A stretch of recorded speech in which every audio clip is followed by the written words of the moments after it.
Halo, kembali lagi dengan saya untuk membahas hari ini mengenai lingkungan untuk anak-anak, bagaimana membangun lingkungan untuk anak-anak agar membantu pembelajaran mereka. Ya, dan ini salah satu video bagian dari modul mendefinisikan ulang pola asuh anak. Ya, jadi bagaimana kita menciptakan lingkungan yang mendukung pembelajaran untuk juga mendukung mendefinisikan baru pola asuh kita. Ya. Hari ini saya referensinya dengan buku dari Jim Greenman, ya. Ini lumayan tebal ya, dan ini salah satu textbooks kalau kita mengambil jurusan early childhood. Ya, dan judulnya Caring Spaces, Learning Places, Children's Environment That Works. Jadi ini buku ini mendiskusikan banyak untuk membangun setting, layout tempat baik itu di rumah ataupun di kelas untuk mendukung pembelajaran anak-anak. Ya.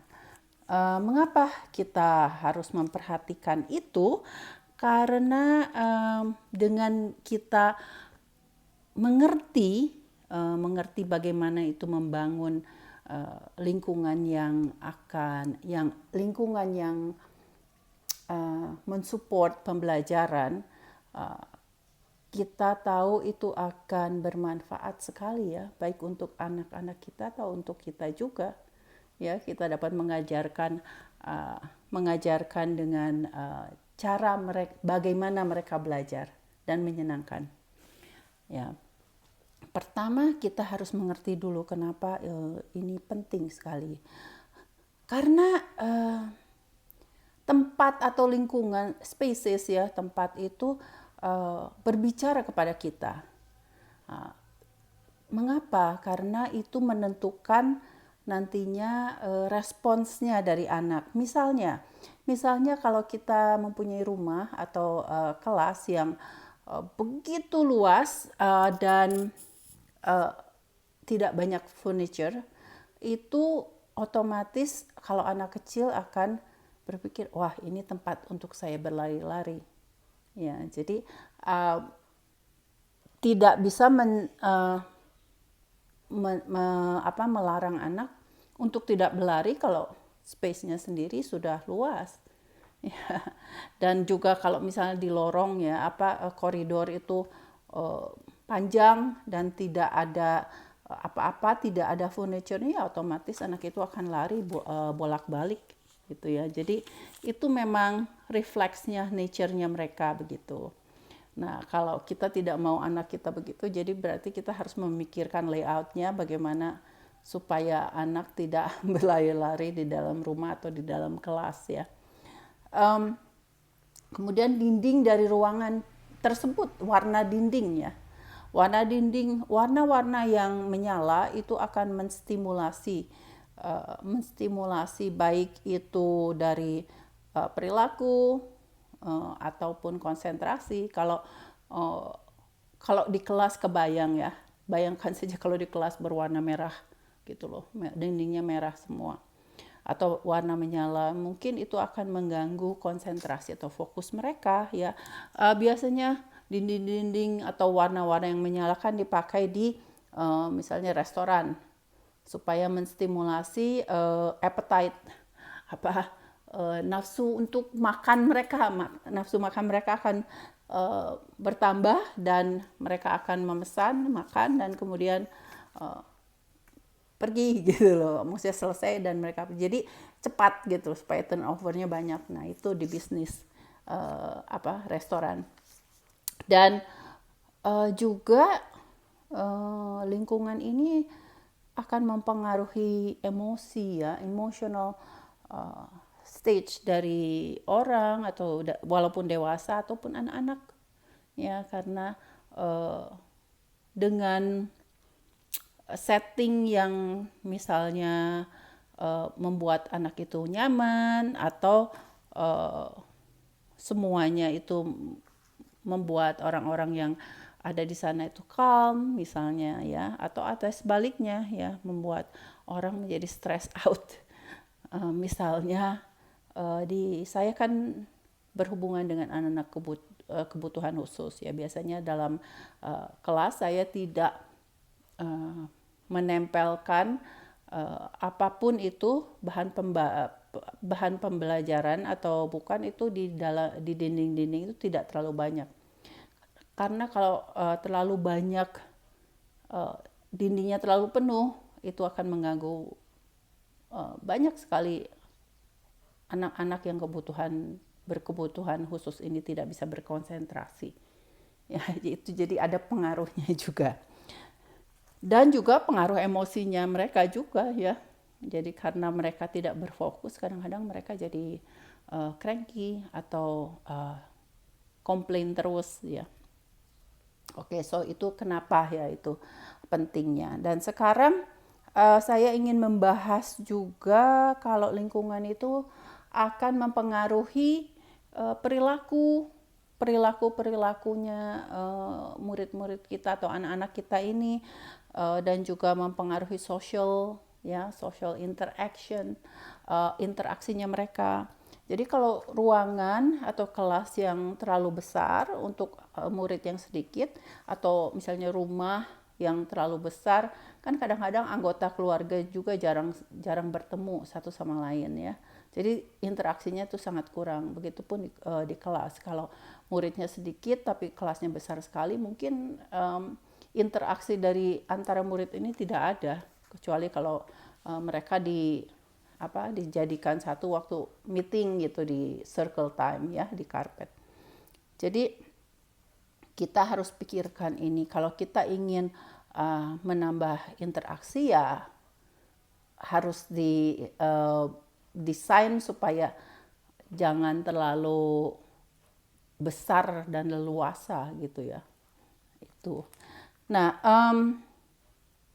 untuk membangun lingkungan yang bagus atau yang bermanfaat untuk anak-anak ini juga akan dipengaruhi oleh pengalaman atau pengalaman individual ya, dan kulturnya juga dari masing-masing dari keluarga, atau di mana kelas itu berada ya, bagaimana kebiasaan dan tradisi mereka itu akan mempengaruhi bagaimana mereka mendesain lingkungan ini ya. Misalnya dengan ada pengaruh-pengaruhnya dari agama atau dari kebudayaan ya, itu akan mempengaruhi bagaimana mereka mendesain. Dan ini tidak hanya di perkotaan tapi juga di desa. Kan di desa juga ada rumah-rumah panggung ya, itu akan mempengaruhi bedanya dengan rumah-rumah yang tidak panggung, yang di atas tanah ya. Itu kan kalau rumah panggung kan lebih banyak naik turunnya ya, anak-anak terbayang itu terlatih untuk naik turun tangganya. Jadi motoriknya mungkin akan bagus ya. Seperti itulah kadang-kadang bedanya anak-anak di suburb atau di pedesaan gitu, anak-anak lebih dekat dengan alam. Mereka belajar berhubungan, berinteraksi dengan alam semesta itu lebih dekat, lebih real ya, daripada anak-anak di perkotaan. Mereka belajar itu melalui cerita atau melalui film atau melalui digital device ya, atau social media, itu yang mereka. Tapi kalau mereka di anak-anak yang ada di pedesaan ini, mereka belajar alamnya itu lebih gampang daripada anak-anak di kota gitu loh. Nah sebaliknya, anak-anak yang di desa-desa itu juga mereka belajar mengenai suasana kota dengan gedung-gedung tinggi itu kan mereka juga belajar mungkin sekarang ini dengan online ya, dengan digital, dan mungkin sekali-sekali berkunjung ke kota. Jadi mereka semua itu ada pengaruhnya. Ya, pengaruh dari dan membangun pengalaman mereka sendiri. Dan yang harus kita ingat itu hari ini tuh di video ini saya akan membahas mengenai babies, mengenai bayi dan batita.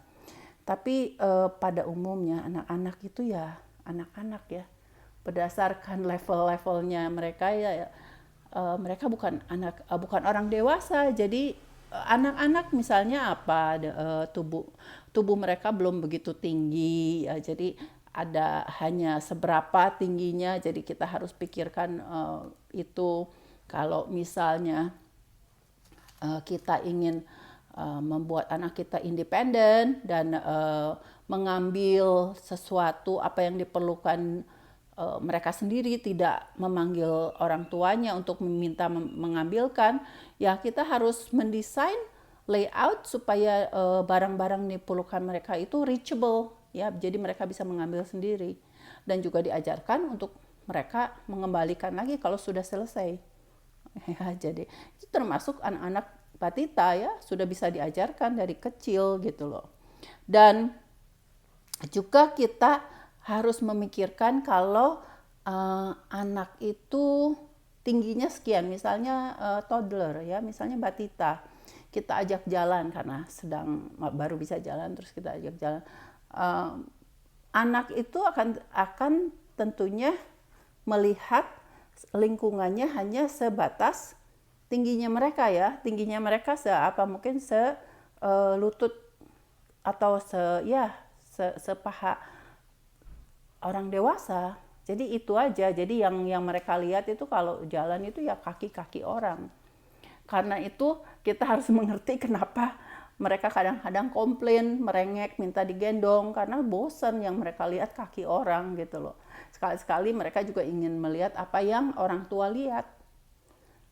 Karena itu ada bagusnya kalau kita menggendong anak itu, entah itu bayi atau batita, itu supaya mereka menghadap ke depan. Jadi apa yang kita lihat itu mereka juga lihat, dan itu memudahkan kita untuk memberi pelajaran joint attention itu loh. Saya pernah membahas mengenai itu. Joint attention itu sangat-sangat penting untuk anak-anak kecil. Apa itu? Itu misalnya kita menunjuk ada burung ya, ada burung di mana gitu, kita menunjuk dan kita bilang, nah itu ada burung ke sana, dan anak itu menengok ke arah yang sama dan melihat burung yang sama, itu joint attention. Ya, itu sangat penting untuk pembelajaran.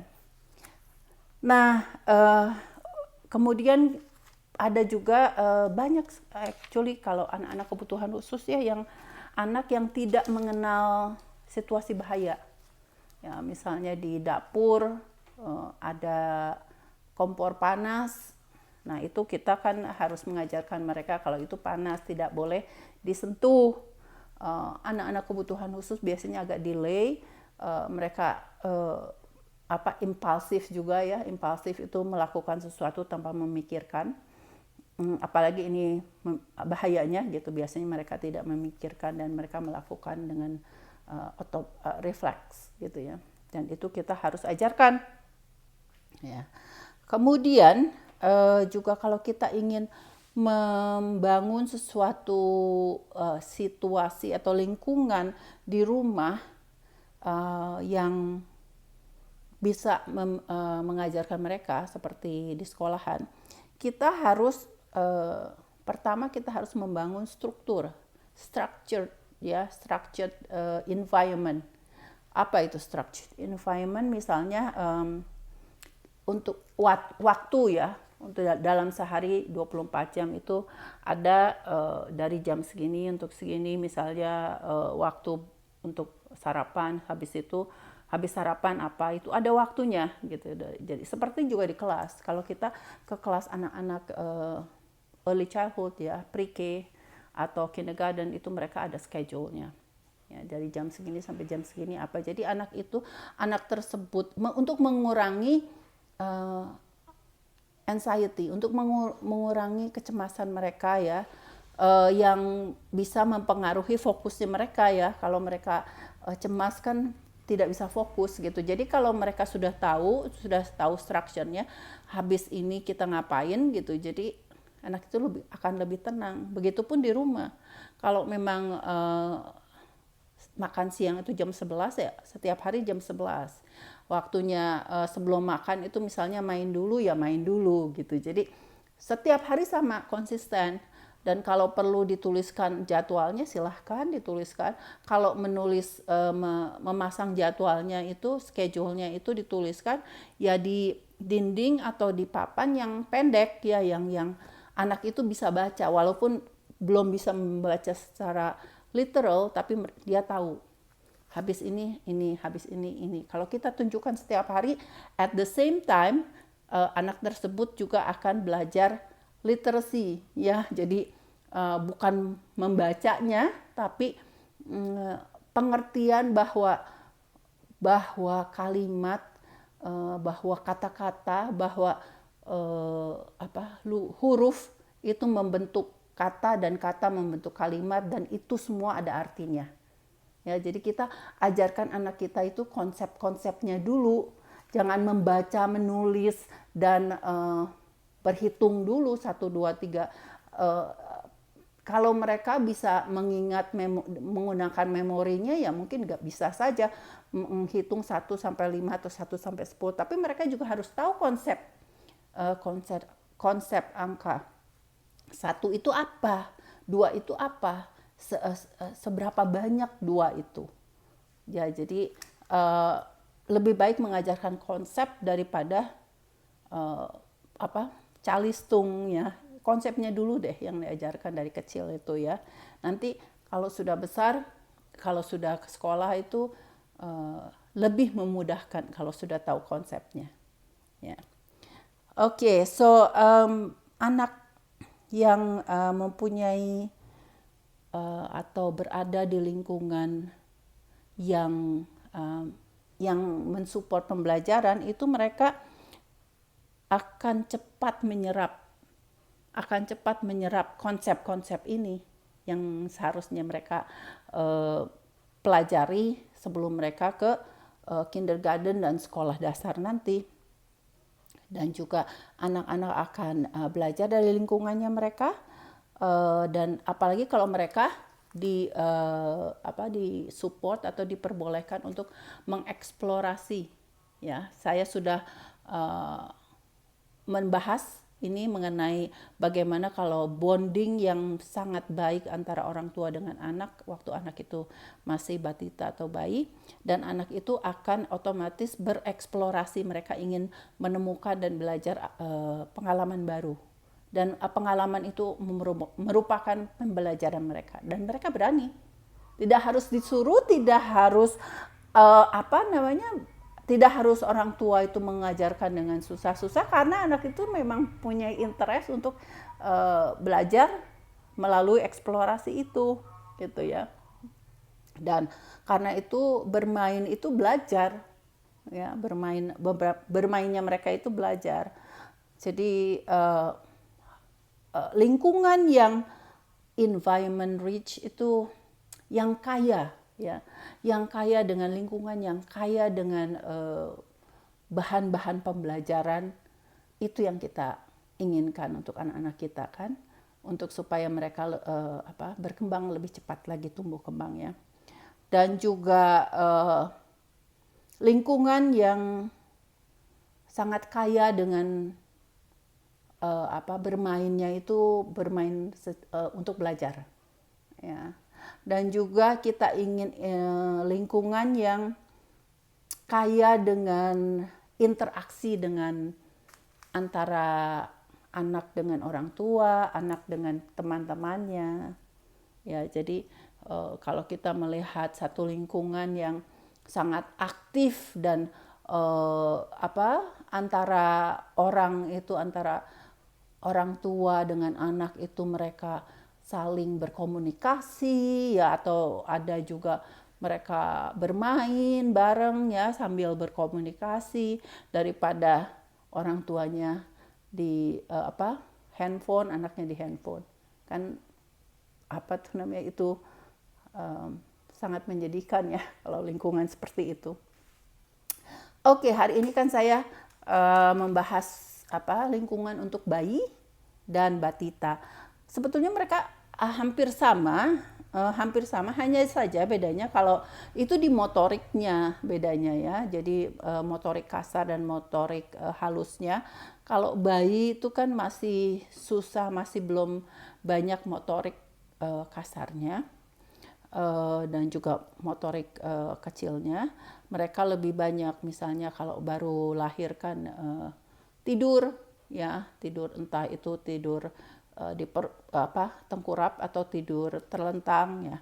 Jadi kalau tidur terlentang ya apa yang dia lihat, kalau misalnya tidak tidur ya langit-langit ya, langit-langit.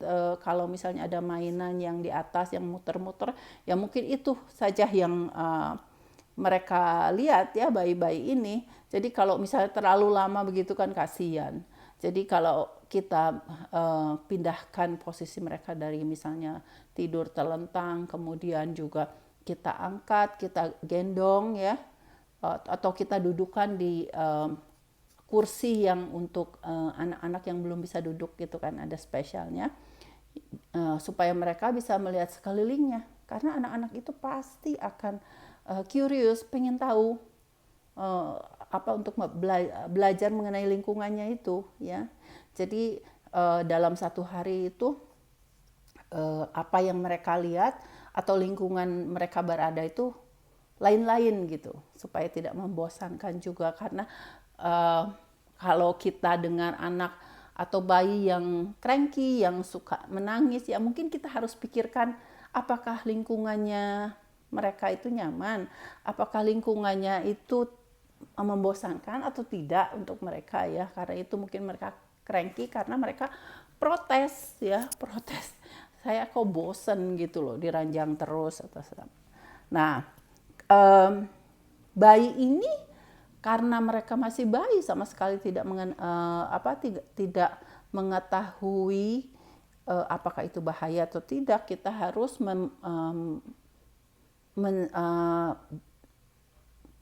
kita harus make sure lingkungannya mereka itu safe, aman. Tidak ada bayi itu kan suka curious, pegang ini, pegang itu. Atau juga yang kalau sudah gede sedikit itu kan apa-apa dimasukkan mulut. Jadi harus hati-hati ya itu. Dan juga tentunya kita seperti yang saya bilang tadi, posisinya dirubah-rubah supaya mereka disupport untuk bereksplorasi. Mungkin mereka masih belum, kalau sudah merangkak ya kita harus make sure lantainya itu bersih, lantainya itu aman, dan tidak ada benda-benda yang bisa mereka masukkan ke mulut ya. Jadi semua environment-nya, lingkungannya itu harus aman untuk mereka. Dan kita juga mendorong mereka supaya mereka tetap bergerak ya, karena bergerak itu sangat penting dan sangat mendukung pertumbuhan untuk otot-otot mereka ya, itu sangat-sangat penting.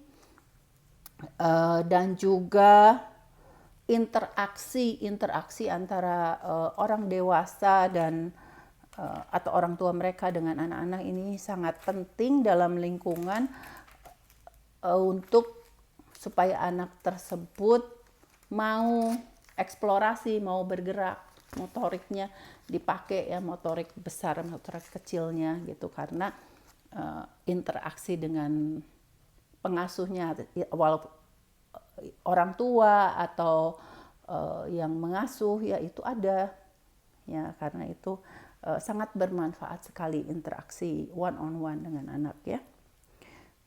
Untuk batita, kalau sudah batita sudah itu lebih kita sekarang harus lebih serius lagi mensupport motoriknya, motorik kasar atau motorik halus. Motorik halus itu misalnya bermain dengan air atau dengan pasir ya, itu untuk sensori ya, sensori mereka.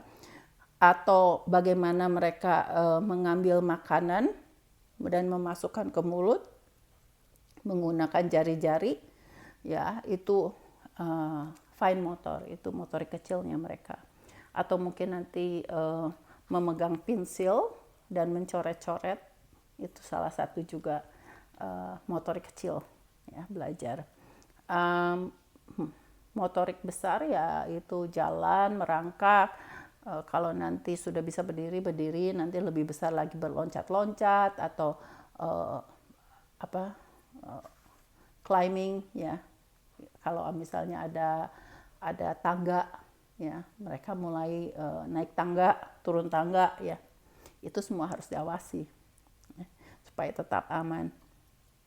Dan kalau anak-anak ini sebesar ini dibilang restless atau tidak bisa diam ya, biasanya kita bilang ini anak kok nggak bisa diam sih ya, memang itu waktunya ya, untuk mereka umur-umur segini itu mereka restless ya, selalu bergerak karena mereka selalu ingin tahu, ingin belajar, curious ya. Mereka juga justru kalau umur-umur segini anaknya diam, nggak bergeming, kemudian ditunjuk ini dia tidak melihat, itu saya malah lebih curiga. Biasanya itu kalau saya sedang membuat assessment, observasi untuk anak-anak kebutuhan khusus, itu banyak yang saya lihat dari poin-poin seperti itu ya, bagaimana interaksinya.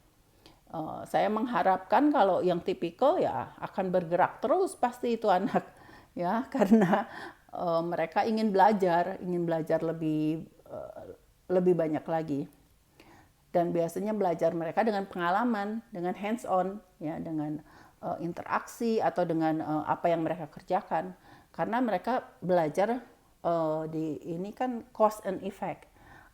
Aksinya apa, nanti ada akibatnya apa, sebab akibat ya, itu yang. Jadi kalau misalnya mereka ada mainan terus mereka jatuhkan atau lemparkan, dan orang tua cepat-cepat mengambil dan memberikan, mereka akan dengan senang hati mereka lemparkan lagi, karena itu untuk mereka itu berupa interaksi, berupa main ya, itu cara main, mereka pikir itu main ya. Jadi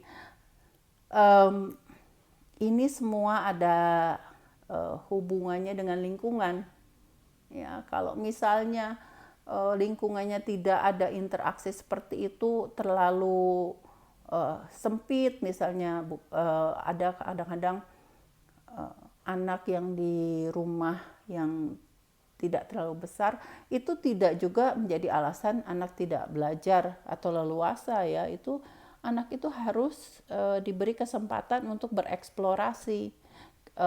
Kita harus memperhatikan keselamatan anak tersebut. Jadi misalnya meja di ruang tamu itu kita harus hati-hati kalau ada yang tajam nggak ujung-ujungnya. Kalau anak itu sudah mulai pengen belajar berdiri, pasti dia akan berpegangan pada meja tersebut. Jadi kalau itu kaca atau bukan, kita semua harus tutup itu ya, supaya anak ini tidak akan mendapat kecelakaan ya, karena jatuh atau apa. Karena mereka kan masih belajar, berdiri pun mungkin masih belum stabil ya, karena itu kita harus mendukung tumbuh kembang mereka. Atau colokan listrik ya, colokannya itu kalau misalnya ditaruh terlalu bawah itu kan bahaya. Kalau ada di bawah ya ditutup gitu ya, supaya anaknya tidak colok-colok gitu kan, jari mereka masih kecil, itu bisa masuk ya. Nah, jadi semua kita harus ambil sudut pandang dari mereka. Kalau mereka jalan ke sini, apa ya yang kita harus cek, kita harus monitor, kita harus setiap sudut dari ruangan-ruangan itu dipikirkan apa yang bisa berbahaya untuk mereka ya, karena mereka kan tidak tahu, itu mereka sedang belajar gitu loh, mana yang bahaya, mana yang tidak boleh, mana yang boleh gitu kan. Kita harus mendukung itu. Dan kemudian yang poin yang lain juga, kalau misalnya Batita ini sedang toilet training ya, jadi supaya tidak pakai pampers lagi, kita harus pikirkan anak itu gampang sekali ke kamar mandi ya, supaya misalnya ada apa itu peace pot yang untuk anak ya, jadi supaya nggak harus manggil-manggil dulu mamanya, dia bisa langsung ke kamar mandi, dan make sure juga kamar mandinya tidak ada yang ujung-ujung yang berbahaya ya, itunya. Jadi dia bisa langsung ke kamar mandi dan bisa buka celana dan duduk di pispotnya gitu sendiri. Itu kan mendorong supaya mereka independen juga ya. Jadi tidak harus menunggu mama dulu baru ke toilet. Dan ini akan membuat si toilet training itu lebih cepat berhasil. Ya. Oke, jadi yang terakhir itu saya juga ingin membahas mengenai lingkungan yang playful, lingkungan yang memungkinkan mereka anak-anak ini untuk bermain, ya, bereksplorasi, bereksperimen dengan mainan-mainannya atau alat-alat mereka, dan juga make sure mainan mereka yang biasa mereka mainkan itu di tempat yang dapat mereka jangkau dengan mudah. Ya, jadi supaya mereka akan menggunakan itu terus ya. Jadi dan juga kita of course kita ajarkan mereka untuk memberes dan mengembalikan ke tempat semula. Ya, itu akan bermanfaat sekali untuk membangun responsibility ya. Kemudian juga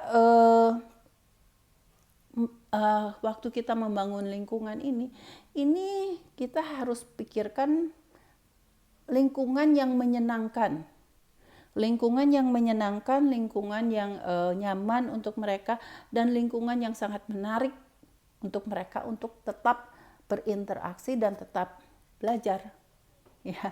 Jadi mendorong keinginan mereka untuk belajar lebih. Okay. So sekian penjelasan saya mengenai elemen ini ya, lingkungan yang mensupport pembelajaran. Saya mungkin akan membahas lagi di video selanjutnya mengenai lingkungan untuk mensupport pembelajaran untuk anak-anak yang lebih besarnya. Ya, jadi kita bagi-bagi menurut tumbuh kembang anak dan childhood ya, anak-anak usia sekolah dan mungkin remaja.